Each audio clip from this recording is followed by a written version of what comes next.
Helmets on for safety. Welcome back to Random, and today I'm back here at Hill Aerospace. We're going to be talking about a rather interesting aircraft with a rather unique developmental history, but we're also going to be kind of introducing it in an unusual way. You see, a few years ago, my editor was working for a gentleman, or I should say with a gentleman, that was a production superintendent for the aircraft in question for the weapon systems. Now, he was also quite well known for putting on the red light, whatever that means, and believe it or not, he was actually quite infamous for that. So much so that a band called The Cops made a song in his honor titled Rob Sams. Anyway, the aircraft in question is this, the F-117 Nighthawk, otherwise known as the Wobblin Gobblin. Now, like I said, this aircraft has a rather unique production history in its development. A long time ago at a place called White Sands test range, which happens to be near that one corner of Groom Lake that we're not supposed to talk about. Back in the 1960s, I think it was. So these engineers, they got together, these technicians, and they wanted to test a new generation radar. And well, to teach that radar what it was looking at, they had to shoot radar at certain models of different aircraft. And of course, the radar would bounce back, and the radar would then be able to recognize it. Well, a model very similarly shaped to this was put on the test pole, and when they shot radar at it, there was nothing. That's right. For all intents and purposes, the radar return was 0 when this model of aircraft was put on the pole and radar was shot at it. Okay, so at first the technicians thought there was a problem with the radar. So they sent some technicians out to check over the system, and wouldn't you know it, the radar was working perfectly. So then they decided to test the aircraft again, only this time have the bottom of the aircraft showing to the radar, and that's when they were actually able to see the return.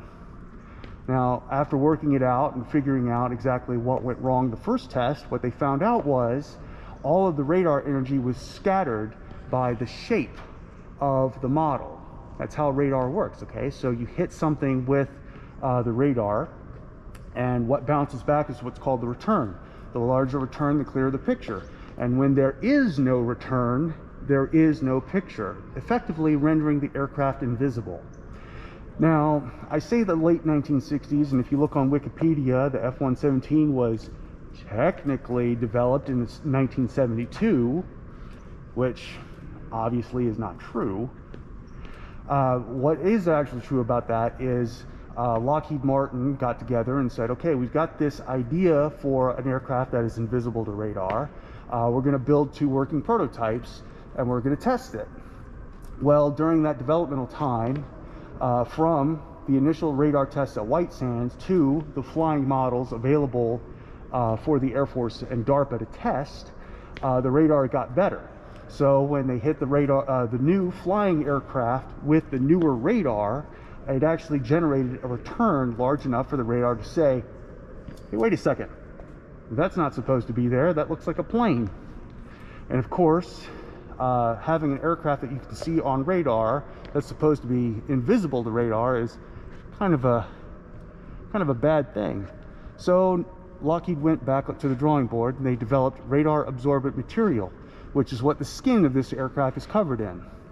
Now, of course, that material is designed to absorb and redirect radar energy away from the radar array antenna, so it further decreases its radar return, thereby rendering it invisible once again. Now, the problem with that is, and a great many things in the 1970s, is it wasn't Prop 65 compliant. So virtually everything about this aircraft would definitely give you cancer. Sorry, it's so easy to get those two confused. Now, the interesting thing about this aircraft, besides its shape, is how it's flown.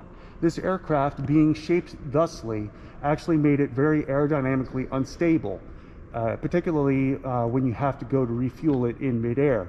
That's what gave this aircraft the nickname the Wobblin Gobblin. And the computer system actually helps, like I said, keep the aircraft in the air and keep it stable enough for the pilot to not struggle quite so much to keep it on mission. Now what's cool is the aircraft's computer system is actually sophisticated enough back in the day so that, for all intents and purposes, it could fly itself. That's right, this is the first aircraft that could take off and land, complete its entire mission virtually on the computer alone. Basically, the pilot was only there to start the engines, to take off and land the aircraft, and then shut it down. The F-35 also has that same capability. Basically, the pilot is living ballast at that point. Now, you'll notice the air intakes here. Those are designed so the radar energy doesn't go down the intake of the engine and send a return back to the antenna array. You'll see these slats right here. Now, the aircraft is also designed to have a very minimal thermal image as well. So you'll see that the engines, when they get hot, you'll be able to see it on a thermal scope. Well, this aircraft is designed to help mitigate that. The computer system, like I said, was revolutionary for the time. Unfortunately, what they had available as far as data transfer wasn't. So for all intents and purposes, this aircraft used cassette tapes more directly, to program mission parameters for a particular sortie. And the pilot would walk out to the aircraft, and part of his checklist, besides starting the engines, was inserting the tape and effectively loading the mission parameters so the aircraft would know what weapon, what fuse would be dropped on what target at what point. Now, this aircraft is actually the very first to use almost entirely laser guided munitions. And if you'll see that patch right there, just under the opening of the cockpit, that's actually where the laser eye was. So that would transmit and receive laser information from targets.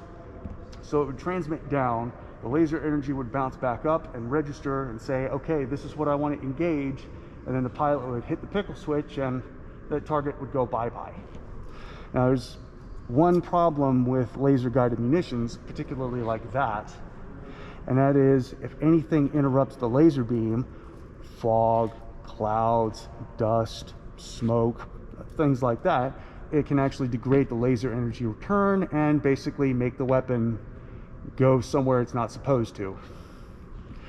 Now, this aircraft actually saw quite a bit of combat, and I can already hear you in the comment section, "Ooh, what about that time somebody shot it down with a radar guided missile?" Well, yes. When this aircraft is flying with a backdrop of clouds, the radar will see the clouds and a big spot where there is no clouds, where this aircraft is, meaning there's a void in what the radar is seeing, and the people on the ground are like, there's an empty void in a spot that should have cloud reflections. That's probably something we should shoot at, and that's actually what happened. Now, of course, when you are restricted to flying a specific corridor at specific hours all night, every night, makes it that much easier for adversaries to shoot you down, which again is exactly what happened. Now, this aircraft also used quite a bit of composite material in its construction to make it light, to make it strong, and a little while into its production phase, it actually required doubler plates at certain wing points to help strengthen the wings. Otherwise, they would flex to the point where the structure would break. That actually happened, unfortunately, during a training exercise or during a air show. An aircraft was performing a flight maneuver, overstressed the wings without the doubler plates installed, and they snapped, and unfortunately the pilot got killed in that incident. He did punch out, but he didn't punch out in time. Now, this aircraft is one of the few in the Air Force's inventory that didn't come with a cannon installed. It actually had a gun pod, much similar to what was used on the F-4, the early F-4s. They would actually have a 20mm Vulcan in a droppable pod that would have its ammunition and the entire gun system. That's what one of the other weapons troops that my editor worked with some time ago told him about. It's a pretty neat little aircraft. And that about covers it, except for, of course, the nose here. So what's interesting about the nose is you'll see it removed right here, these panels along the leading edges. That has to be removed so that it can have the PDOT probes realigned, and they have to be aligned at the factory. There's only so many times that the nose can be repaired in the field before the entire nose section has to be removed and sent back to the factory for refurbishment and realignment. It can't be done in the field. Another interesting thing about the canopy is once it's down and locked, it has to have electrical power to unlock it and raise it. Now, believe it or not, a pilot unfortunately found that out the hard way when they landed in the desert, and he shut the aircraft down before raising the cockpit canopy there. It actually requires a very special socket and a very special wrench that the maintainers did not have on hand that day until 12 hours later, when the next group of F-117s landed, and they actually had access to their tools that they needed to get that pilot out. So they were very nearly responsible for cooking a pilot in that cockpit. Not a great look. Now, a lot of the technology, a lot of the developmental processes and ideas that went behind the F-117 actually did get used in other aircraft, such as the F-22, the F-35, and the YF-23, which unfortunately didn't see production. Thanks a lot, Boeing. But yeah, pretty interesting aircraft.